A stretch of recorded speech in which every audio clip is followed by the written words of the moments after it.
Xayrlı gün Татарстан, xayrlı gün hürmetli televizor караучылар. Студияда сезне мин Эльза Әхмәтҗанны сәламлыйм. Тапшырыбызның иҗат төркеме белән бергә безнең белән булган тамашачыларга күтәренке кәеф, матур, файдалы көннәр теләп калабыз. Җәйнең соңгы аена аяк бастык. 1 августка караган халык сынамышларына килсәк, бүген яңгыр булса, көздә яңгырлы булыр ди. Коры һава торса, көз айлары да яңгырсыз була икән. Бүген халыкара клоуннар атналыгы башланып китә. Бәйрәм шатлык өләшүче мәзәк кешеләр хөрмәтенә гамәлгә куелган. Бүгенге көнгә кереп калган кайбер башка вакыйгалар турында алдагы минутта кыскача булыр. 1 август Россиядә 1914-1918 еллардагы беренче бөтен дөнья сугышында һәлак булган сугышчыларны искә алу көне буларак билгеләп үтелә. Әлеге сугышта дөньядагы бар булган 59 мөстәкыйль дәүләтнең 39-ы катнаша. Бу мәхшәрдә бер Россиядән генә дә 1 миллион 600 мең ир-ат һәлак була.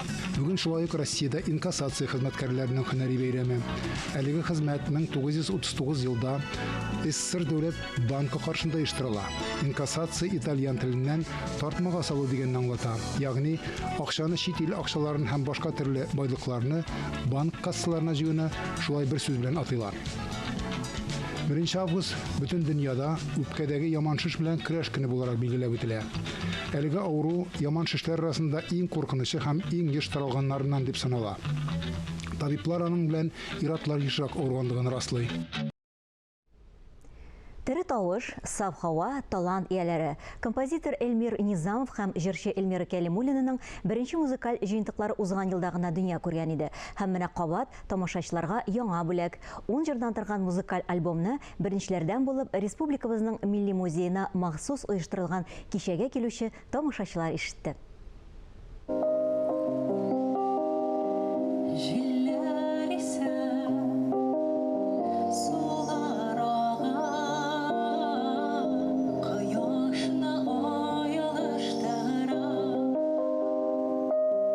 Җырымда калам дип исемләнгән музыкаль альбом Йолдызлы дуэтның икенче уртак җимеше. Аның үзенчәлеге шунда ки, биргә композитор Эльмир Низамовның Эльмира Кәлимуллина өчен махсус язылган җырлар кергән. Иҗат кешесе өчен җырчы үз композиторын, музыка язучыга үз башкаручысын табу чыннан да зур бәхет. Эльмир белән Эльмираны музыкага булган мәхәббәт берләштергән. Минем өчен Эльмир белән бергә эшләү, иҗат белән үземнең тормышымны тулыландыру ул бик зур бәхет. Җырчы буларак мин иң бәхетле музыкант. Композитор өчен исә ул иҗат иткән әсәрне тамашачыга, автор салган бөтен эшкәлекләре белән җиренә җиткер башкаручы табу зур шатлык. Мәдәният һәм сәнгать өлкәсендә эшләүче, яшь иҗатчыларга тапшырылучы Россия президенты премиясе лауреаты Эльмир Низамовка бу яктан шулай ук бәхет елмайган. Көмеш тавыш дигән рәсми булмаган исем йөртүче Эльмира Кәлимуллинаның һәр чыгышы тамашачы белән иҗат аша сөйләшү, серләшү, кайвакыт хәтта күңелендә ачып салу. Композитор бит ул музыканы уйлап кына таба, ә ул музыканы кем тамашачыга җиткездерә? Әлбәттә җырчы. Шуңа күрә минем музыкам һәм минем иҗатым аларның кулларында, аларның тавышларында.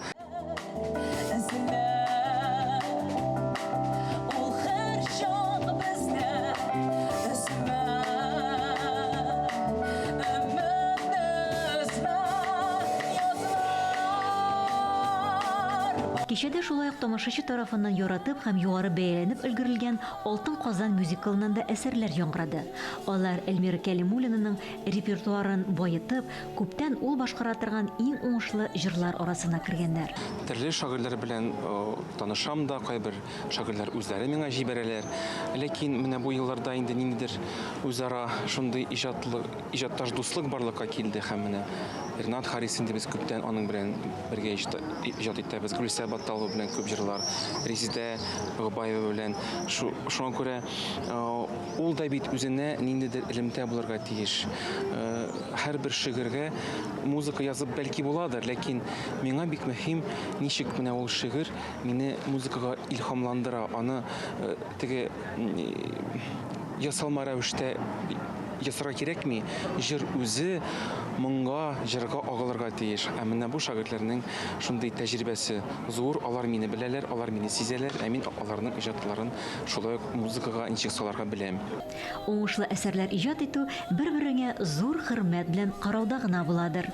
Без кайбер вакытларда бер-беребезгә турыдан-туры әйтәбез. Әйтәм, менә шулай, булай түгел. Булай эшләргә кирәкми.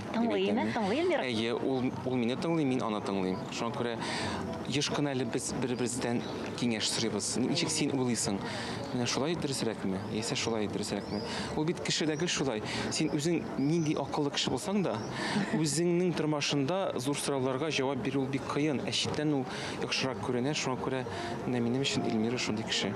Минем өчен дә. Музыка сәнгатен сөюче тамашачылар өчен республикабызда яшәп иҗат итүче талантлы яшьләрнең булуы аеруча сөендерә. Төрле эзләнүләр, иҗади уңышлар, тамашачы мәхәббәте юлдаш булсын үзләренә.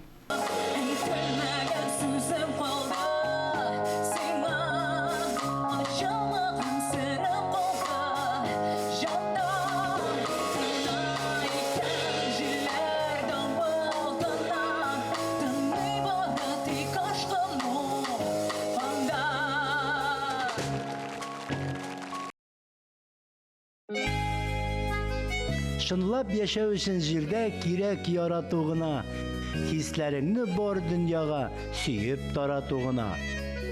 Нәҗибә Сафина.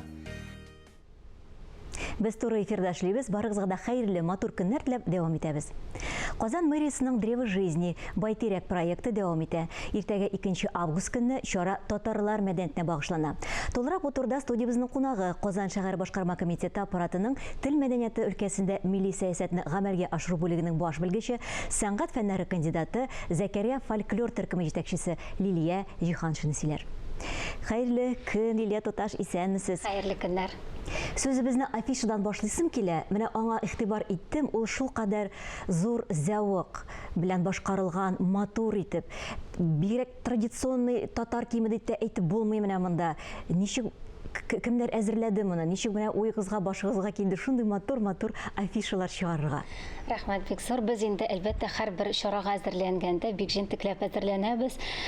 Белгечләр белән эшлибез инде монда, фольклорчылар да, этномузыкологлар да, менә шул традицияны белүчеләр һәм инде һәрбер мәдәнияткә багышланган чарага шулай табырга тырышабыз. Ниндидер уникаль фотографияларны, мәсәлән, менә татарларныкына әзерләнгәндә шулай күп кенә эзләдек. Бу инде реконструкциялап эшләнгән татар кыз-хатыны киеме. Кемдер бәлки моны белмидәдер. Бу инде менә шулай теге фондлардан, музейлардан чыгарылып, реконструкция эшләнгән костюм. Һәм инде менә без аны шулай итеп тауып, үзебезнең афишада кулланырга булдык. Сез беренче генә әйтмисез, күп кеше дә менә шулай афишаларга игътибар итәләр. Һәм инде менә программага килсәк, Татарстанда татар мөхитендә кайнаучы безнең милләттәшләребезне әлбәттә шаккатыру авыррактыр инде. Шулай да менә нинди программа әзерләдегез казанлыларга, башкалабыз кунакларына? Программаны инде чынлапны әйткәндә бик әйбәтләп уйладык. Нәрсә белән шаккаттырып була инде безнең казанлыларны, кунакларны. Менә беренчедән әйтәсе килә, казанлылар күбесе генә шулай дип уйлар, Казан татарлары гына яши дип, Казанда мәсәлән. Безнең чарада күрсәтәсебез килә татарларның төрле этник подгруппалары булганын. Монда инде Казан татарлары да, мишәрләр дә, Пермь татарлары, Урал татарлары, Крешеннәр дә, без аларны бөтенесен шулай итеп бер чарада күрсәтәбез. Һәрберсенә дә шулай игътибар бирелә. Һәм инде уникаль экспозиция булачак милли киемнәр белән. Монда инде шулай реконструкция киемнәре дә, музейдан алып килгән киемнәр дә булачак. Менә шул экспозиция белән турыдан-туры танышып булачак. Һәр группаның нинди милли киеме булган, ничек мәсәлән баш киеме ничек аталган, камзулы ничек аталган, анарга ничә ел, ул сундыктан чыкканмы, музейдан килгән, менә шундый мәгълүматларны белеп булачак. Инде программага килгәндә әлбәттә монда инде күп кенә мастер-класслар, татар мәдәнияте булгач, ул инде әлбәттә күн белән эшли торган мастер-класс безнең, без инде әйтәбез казанский ичижный шов дибез. Без инде моны шулай ук безнең катнашучылар һәм инде проектка йөрүчеләр бик алдан белделәр программаны, татар мәдәниятенә багышланачагын һәм инде безгә шалтыраттылар. Менә шул мастер-класс буенча көнгә багышланган бер нәрсә буламы дип оештырыгыз әле зинһар, безнең өйрәнәсебез килә диделәр. Шуңа күрә инде без алар өчен ул мастерларны таптык һәм инде шундый милли орнаментлы күннән үзегезгә матур гына эшләр алып китеп, эшләп аларны инде үзегезгә бүләккә дә алып китәргә мөмкинлек булачак. Шулай ук инде монда керамикадан да төрле уенчыклар, музыка уен кораллары белән танышып булачак. Безнең инде бу курай, саз, таш сыбызгы, думбра, гармон, алар турында да безнең белгечләребез сөйләп, аларда уйнап күрсәтәчәкләр. Һәм инде концерт программасына килгәндә шулай ук бик кенә матур итеп коллективлар чакырдык без монда. Әлбәттә инде төрле этник подгруппалар дигәндә чакырасы килде төрле регионнардан да. Без монда чакырдык Чувашия Республикасының Комсомол районыннан Мишәр халык фольклор ансамблен. Алар да инде безне иртәгә үзләренең матур чыгышлары белән, матур җырлары, Мишәр җырлары белән сөендерер дип көтәбез. Һәм инде Теләче районыннан Субаш авылыннан Нардуган Крешин фольклор коллективы булачак. Һәм безнең коллективлары, Риваят этногруппасы, Зәкәрия этнофолк төркеме һәм инде Илмир Ямалов кич белән инде чара ахырына якынлашканда бүтән килгән кунакларны кичке уенга чакырып, биетеп, җырлатып, күңел ачтырачак. Менә тәҗрибә күрсәткәнчә бигрәк тә тамашачы менә бу интерактивларны үз итә, ярата. Чынлап кына әйткәндә, менә халык бик яратып йөри. Менә ике чара булып узды инде. Теге елга караганда да быел бит инде урынын да алмаштырдык. Ләкин халык мәгълүматларны күреп, төрле соцшелтәрләрдән дә, телевидениелардан да белеп киләләр. Мастер-классларда урын юк, утырыр урын юк. Балалар, әти-әниләре белән анда ул яшьтәге кешеләр басып алалар безнең мастерларны, алар менә өстәлләр тулы. Безнең Аллага шөкер, кемдер концерт карый. Әле бит без квест программада әзерләдек. Ул квест программада бик кызыклы гына килеп чыкты. Менә башланып киткәч инде чара һәрбер кеше квест карта ала.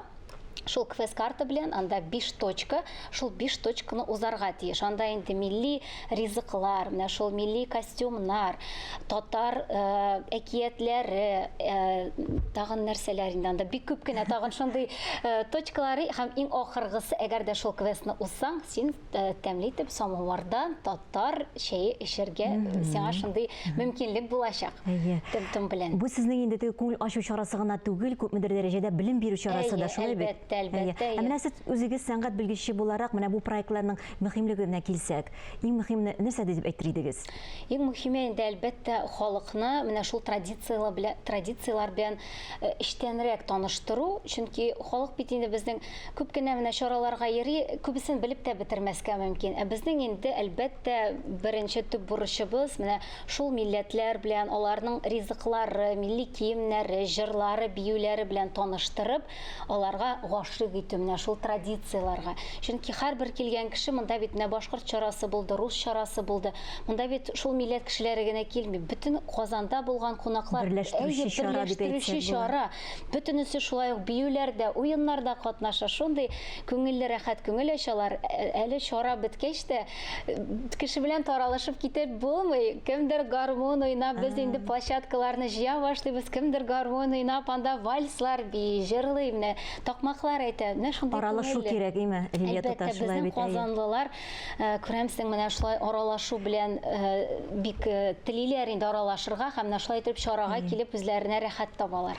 Әйтеп китик тамашачыларга кыска гына әйтеп, кайда сез аларны көтеп каласыз һәм ничәдә? 2 август көнне сәгать 6-да иртәгә була инде бу безнең Горький исемендәге паркта бөтенегезне көтеп калабыз. Чарага керү ирекле, һәрбер теләгән кеше килә ала һәм үзенә инде ошаган сайлап алала, үзенә күңелгә хуш килгән нокталарда, төрле площадкаларда ял итә ала, күңел ачала. Көтәбез барыгызны, килегез, бергә булыйк һәм инде бергәләшеп татар мәдәнияте белән дә инде ныграк танышык иртәгә. Сезгә бик зур рәхмәт, килеп көнегезне безнең белән башлаганыгыз өчен. Алдагы тапшыруда көтеп калабыз. Әле проекттан чыгачак, шулай бит әле. Бик зур рәхмәт, уңышлы матур көннәр сезгә. Сезгә дә шулай. Иҗат темасын дәвам итеп, халык язучысы Рабит Батулла «Во поле березы стояла» җырының кызыклы гына тарихы турында сөйләп китә.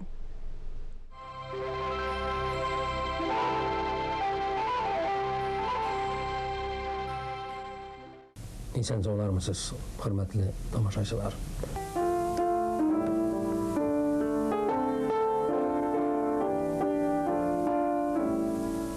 Ишетәсезме? Мәшһүр җыр яңгырый. Рус халык җыры, классика. Во поле березонка стояла. Люли стояла. Гаҗәп гүзәл.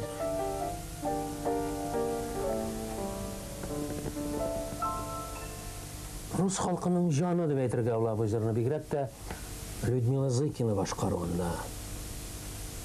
Һәм башка мәшһүр җырчыларның башкаруында мин бу күп мәртәбәләр тыңладым.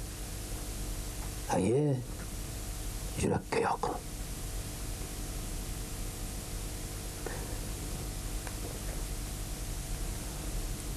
Ләкин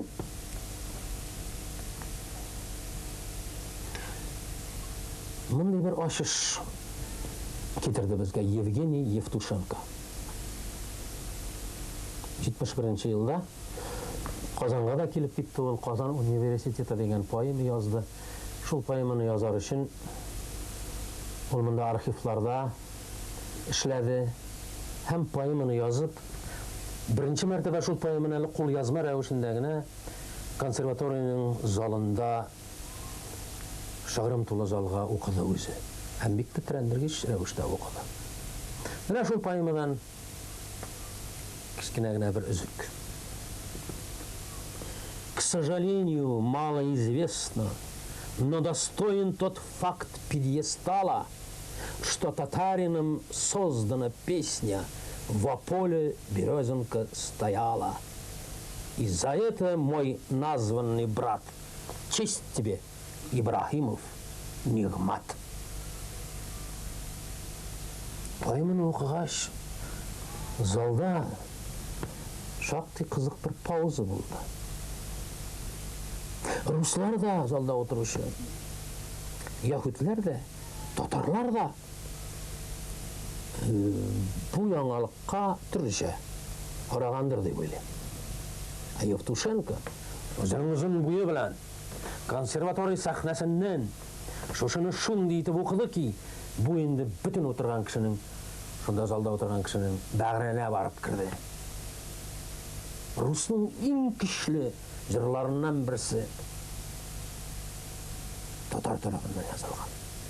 Ибрахимов Нигмәт кем соң ул?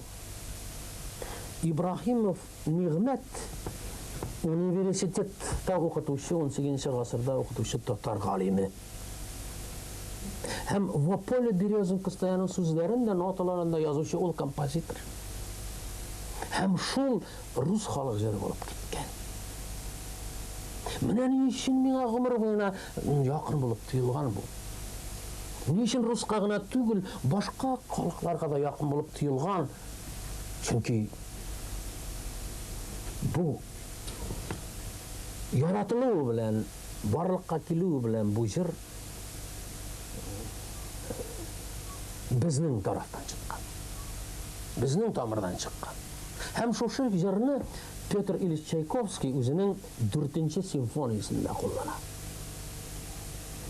Һәм Чайковскийның музыкасы да безгә, татарларга, чуашларга, башкортларга якын, чөнки кайдадыр безнең ахаңнар белән эш иткән Чайковскийда. Ә бу чакта конкрет рәвештә татар кешесе чыгарган җырны симфониясенә керткән.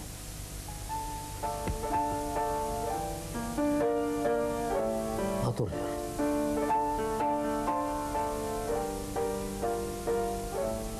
Җанга барып җитә торган җыр.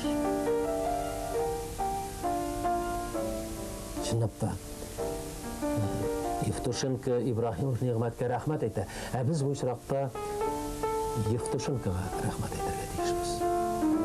Рәхмәт сезгә, Женя Евтушенко. Дәрес тәмам. Бүгенгә шулар, матур көннәр теләп, саулашабыз.